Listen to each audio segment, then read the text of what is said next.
నమస్కారం తెలుగు గంగా న్యూస్ కి స్వాగతం.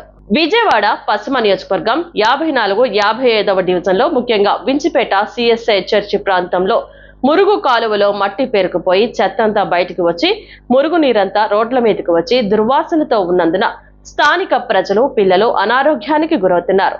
డివిజన్ లో పర్యటిస్తున్న Vijayawada municipal corporation assistant medical and health officer Annapurna గారిని పార్టీ నాయకులు కాసాని గణేష్ బాబు, కంకిపాటి అనిల్ కుమార్ మరియు స్థానిక పెద్దలు కలిసి ఆమెకు సమస్యలను తెలియపరిచారు.